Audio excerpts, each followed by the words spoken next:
The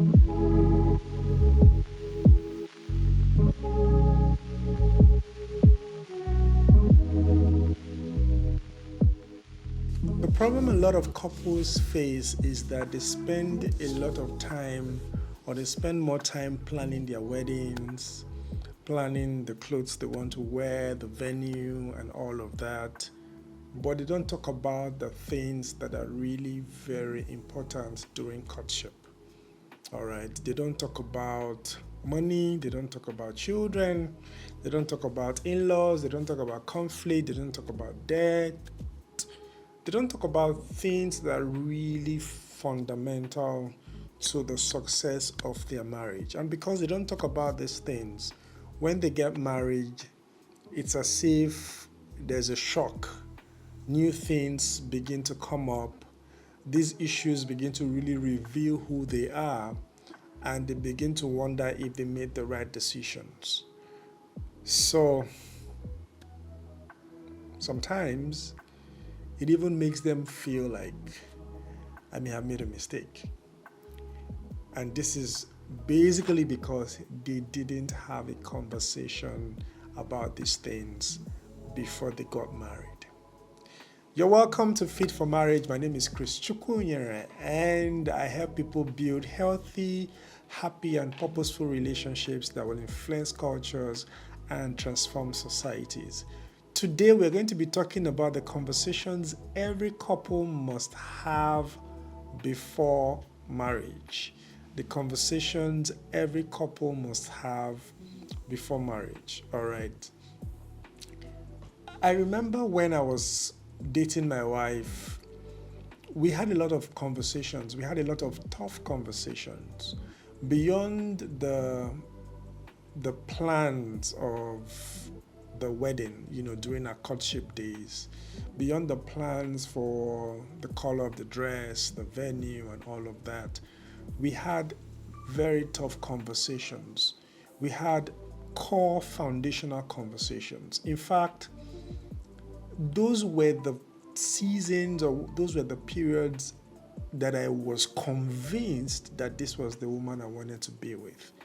Because when we began to have deep conversations, not surface conversations, beyond the romance and all of that, we're having the right conversations, we're having deep conversations, we're having conversations around values, around our expectations, around priorities, our fears, life direction, purpose, vision, and all of that. We're having those conversations, and the outcome of that conversation made me really convinced that this is the woman of my dreams, because she was saying the things that really aligned with my convictions.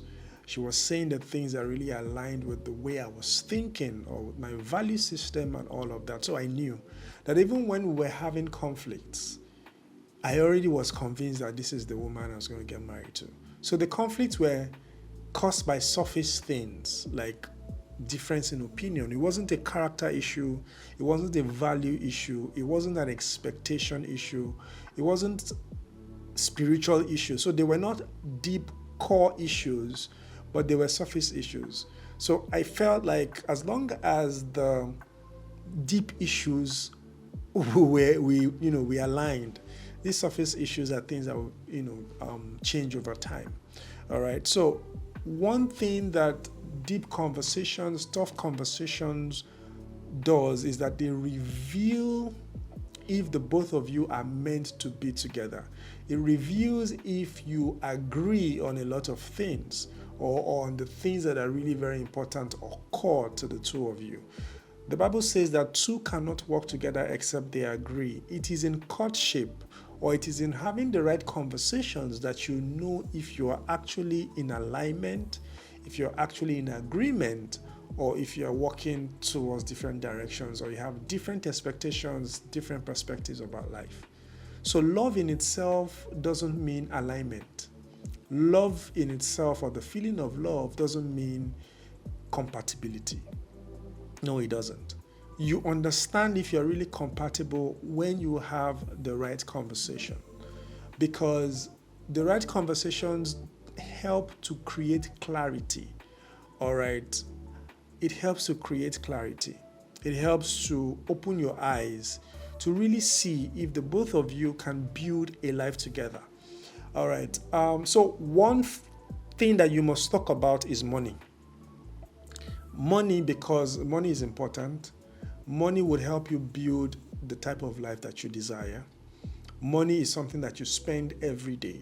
Money is something that you use every day. Money is something that is useful for your everyday living, all right, and your everyday life. And so, because it is very important, you have to talk about it. A lot of divorces have been connected to finance. It could be financial infidelity, it could be a lack of it, it could be anything, but it's connected to finance.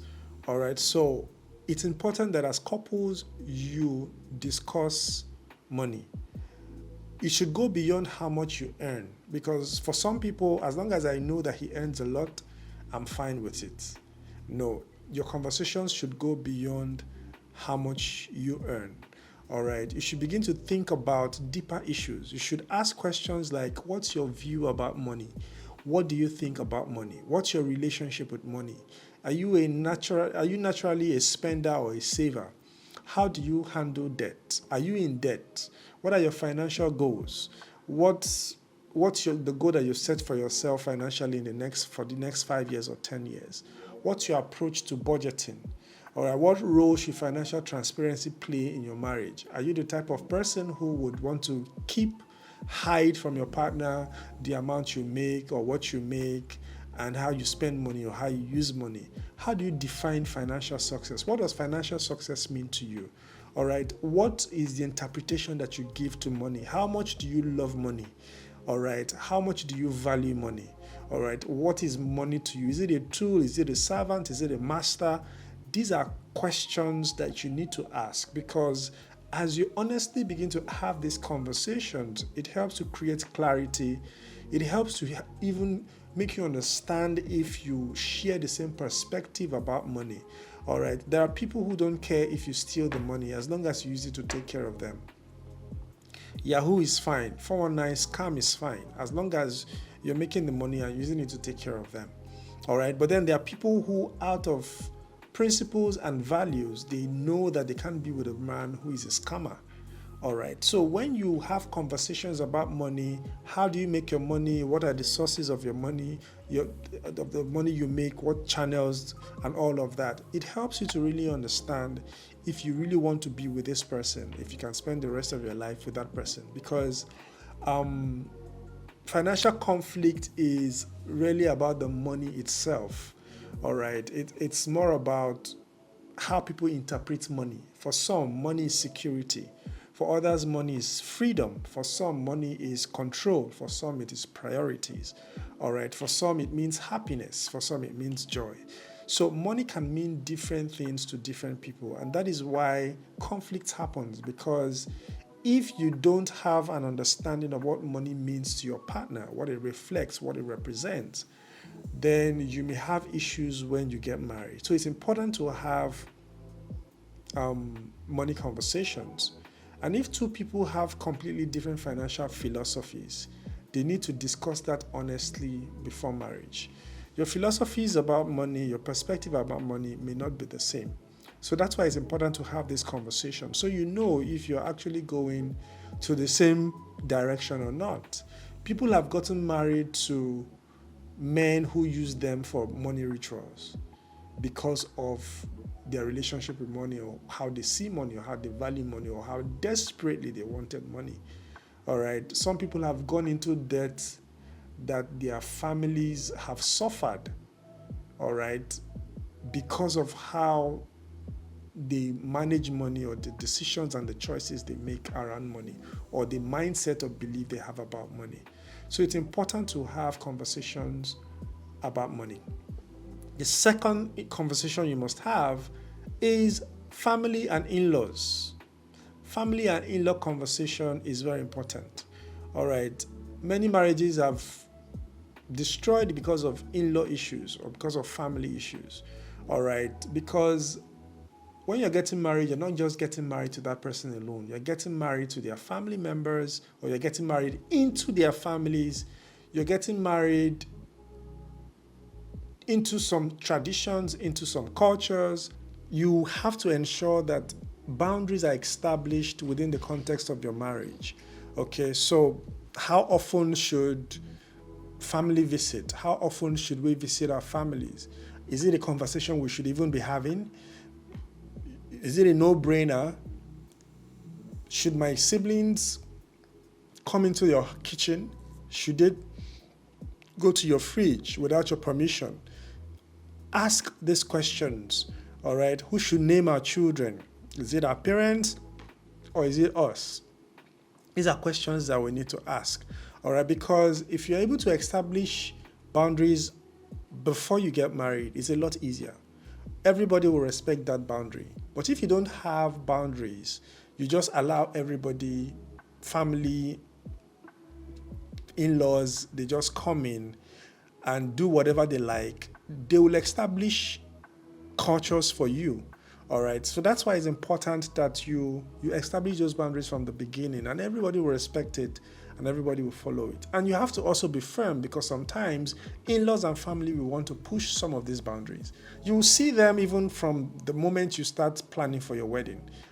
Some of them will want to decide on the color of the day.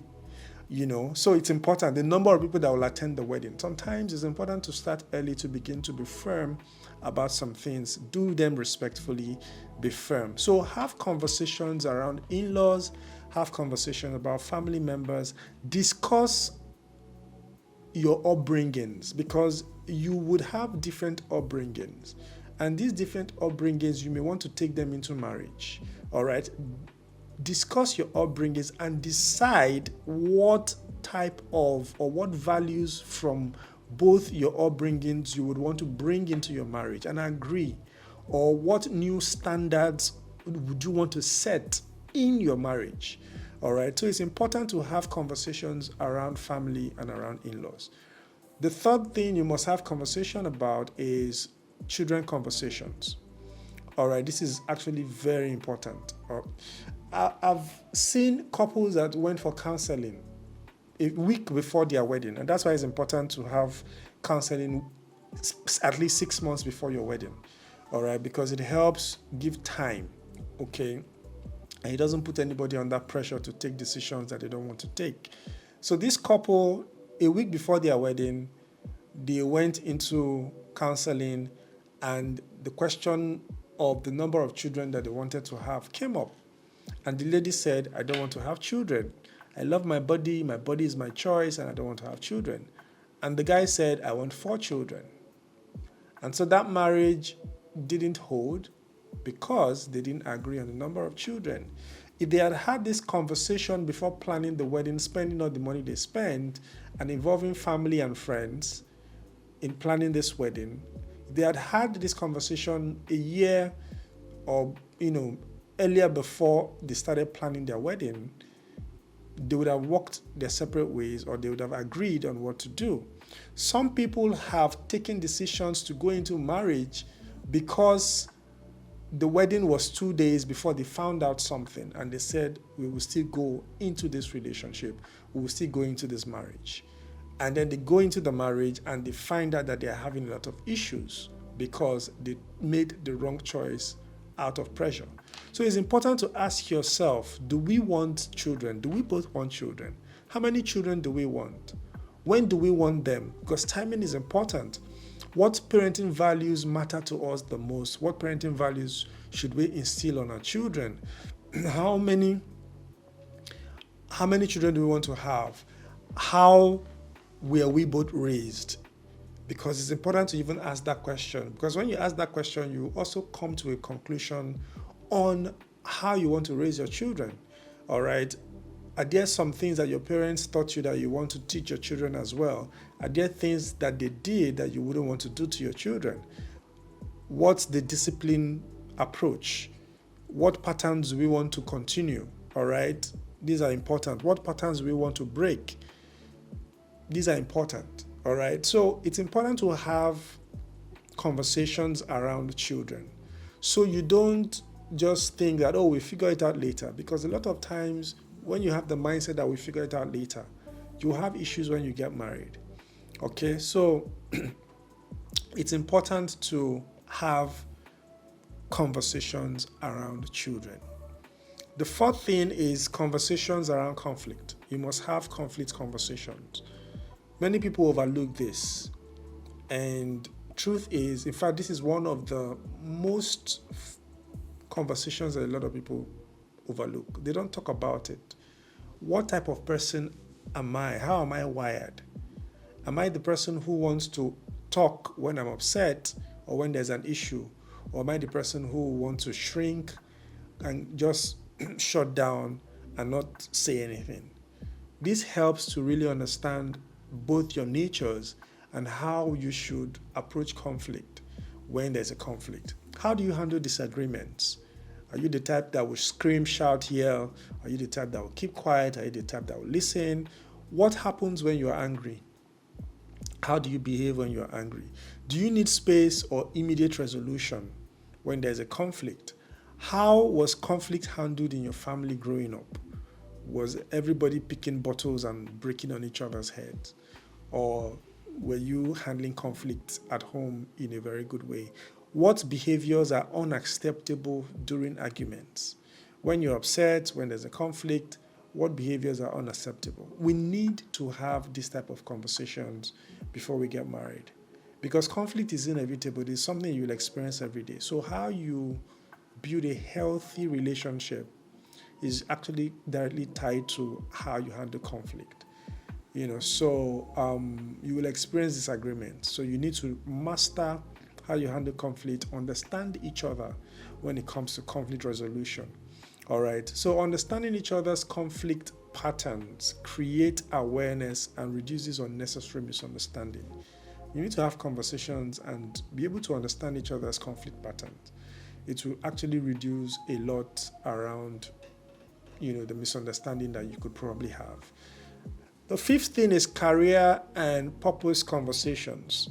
This is very important because it speaks of your ambition, it speaks of your passion, it speaks of your gift, it speaks of the fulfillment that you want to have in life. It speaks of the success that you probably have in life. So this is a critical part of your life and you must have conversations around it. All right. Marriage involves shared decisions about life direction. Marriage involves shared decisions about life direction. That's why you must have these conversations. So before we got married, my wife and I, we had a very, very important conversation around career, around purpose, and around marriage. We agreed that our family comes first before our careers. But then at the same time, we also agreed that we will not allow marriage to stop us from achieving our best potential, from achieving our highest potential, from fulfilling our highest potential, for pursuing our careers. Marriage will not stop us, all right? Especially for women, when they get married, there's that tendency for childbearing to delay the process for them for growing in their career. Getting overwhelmed with marriage could just make them slack back a bit. So we told ourselves and said, I will support you. You will support me to grow in my career. I will support you to grow in your career. Marriage will not stop us from growing. But at the same time, we would put family high up there above career. So you should have conversations like, what are your career goals? What sacrifices are you willing to make? My wife and I, we've made a lot of sacrifices, when it comes to supporting each other to fulfill our purposes and also achieve our career goals. So what sacrifices are you willing to make? How important is ambition to you? How important is your vision to you? How important is your purpose to you? How will we support each other's dreams? This is very important. What happens if opportunities require relocation? We need to have these conversations because these conversations are practical conversations that you need to have. We've dealt with these things. There was a time I had to travel to the US for 18 months. We had to have this conversation. If you had not had it earlier before our marriage, I don't know how it would have been. There are times when there's need for relocation from one place to the other. Before my wife and I we got married, she was in Abuja, I was in Jos. She had gotten a job and was living in Abuja at that time. I was working in Jos, and we had to have a conversation about our marriage because we knew that we wanted to live together, we wanted to be together. Our marriage is more important than our career. We had to figure out how to, what to do to move. I had to apply to my organization where I was working at the time. We had an office in Abuja, and that transfer was granted, and I had to move because Abuja at the time made more sense than Jos, where we really wanted to raise our kids. We wanted to raise our kids in Abuja as compared to Jos, so I had to be the one to move. So sometimes you have to, in taking decisions, you have to think about it. Even at this time, we're not yet married, and my transfer came a week before our marriage. All right, so you need to take this decision. And sometimes it's not about you being the man, so the woman has to come and meet you. It's not about that. It's about what is the collective goal? What is the collective profit or benefit of your decisions? All right, if Abuja seemed like the better place, if it is easier for you to move, if she moves, she will lose her job because her office did not have a branch office in Jos. But for me, we had an office in Abuja, and I could still do the same work living in Abuja, so I had to move. So flexibility is important. Relocation requirements will come, and sometimes it could be the woman that would move, and sometimes it could be the man that would move. So you must be willing to make sacrifices, as you think about career, as you think about purpose. God would probably call you to say, I need you to go to China to go and preach the gospel. And you have to go with your partner. Your partner has to understand that if God is calling you to do this thing, it's a sacrifice that you're willing to make. So you have to have these conversations before you get married. Careers evolve. And when careers evolve as you're growing, sometimes it would get you to a place where you need to make decision. Opportunities emerge, all right? You have to have a foundational conversation so that when the both of you are growing, insecurities don't also come to want to stop you guys from making a decision. But you're making a decision from a place of purity, from a place of growth, from a place of support, from a place of understanding. This is very important. Healthy couples need to understand that they need to have a shared framework for navigating life decision together. You need to have a shared framework. The shared framework is when there's a situation like this is what we need to do. We have agreed that this is how we take a decision. This is how we prioritize this family. This is how we prioritize our children. This is how we prioritize our career. This is how we prioritize our vision. We must have these conversations before we get married. So if you've not gotten married yet, you're in a good place. So you should have these conversations. It will help create clarity, and it will help you get convinced whether you're getting married to the right person or not. All right. The next thing is the faith and values conversation. You must have the faith and values conversation. Shared values, shared faith creates stability. Spirituality is very critical. Your faith is very critical. Your values are very critical.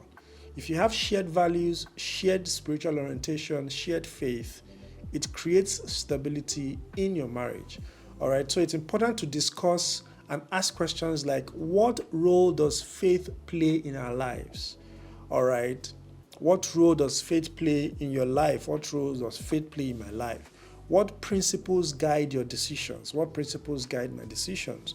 What values do you want your family members to embody? All right, what values do you want your children? What values do you want us as a family to embody? How will we handle spiritual differences? If we have spiritual differences, how will we handle them? All right, some people meet each other and they don't attend the same church, or they have doctrines that are not similar. They have to have these conversations to know if they want to move forward. And if they are moving forward, what doctrines would they adopt? What church would they adopt? What would they do about it? This is very important. What traditions matter to us? This is also important. Some people have met each other and this one says, I can't leave my church. The other person says, I can't leave my church. And they move their separate ways.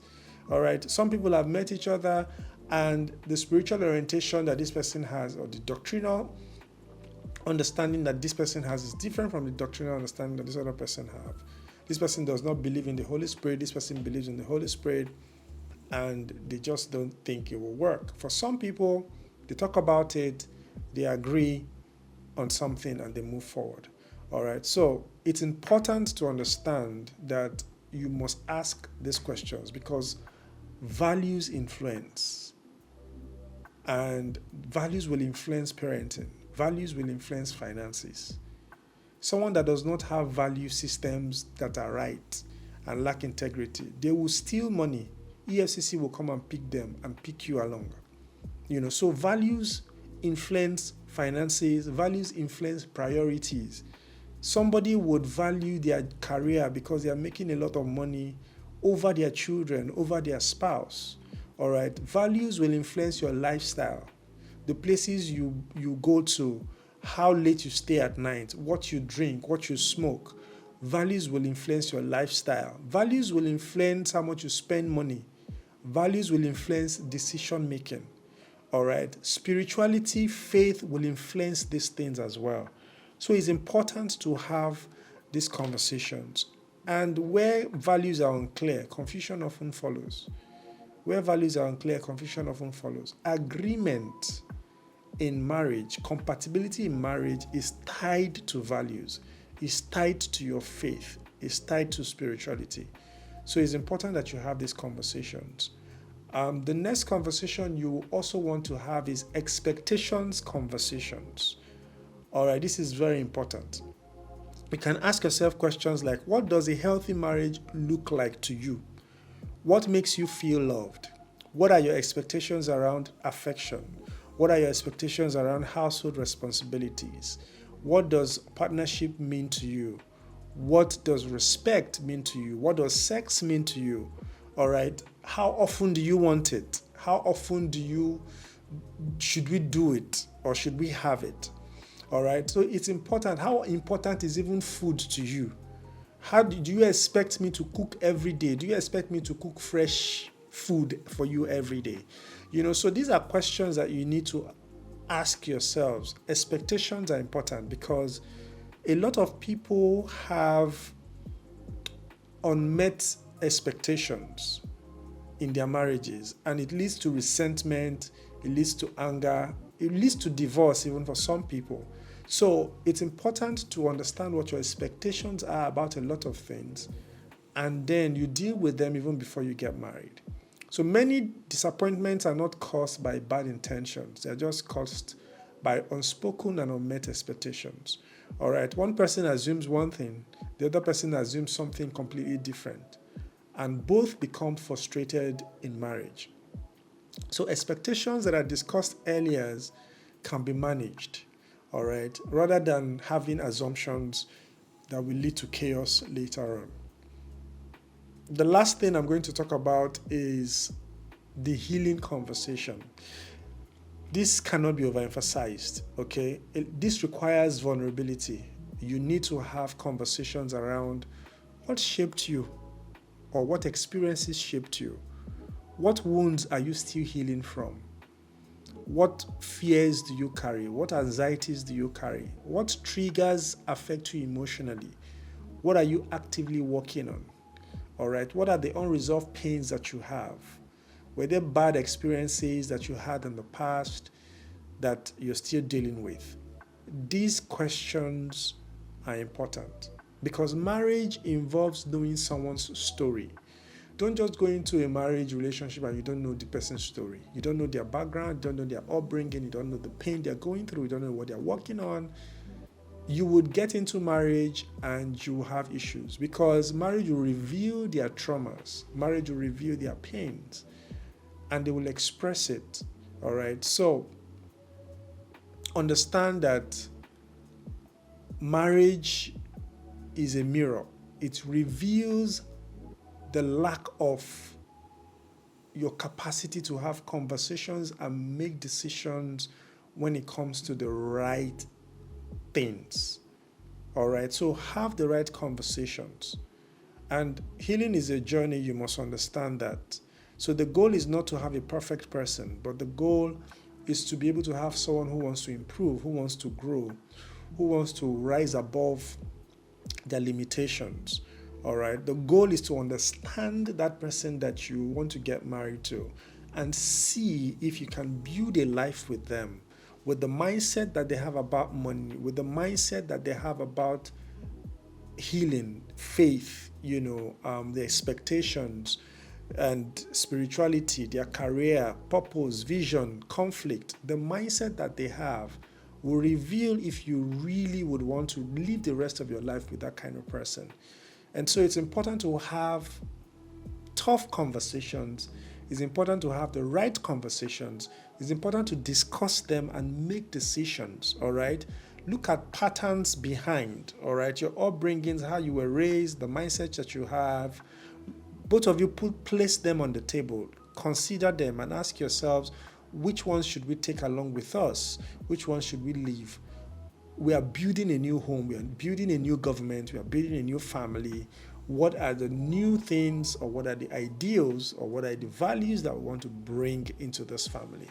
All right, because when you do that, it helps you build a better relationship. And in some cases, it's okay if after having these conversations, you find out that you can't be with this person and it's better to walk away. A broken relationship, broken courtship is better than a broken marriage.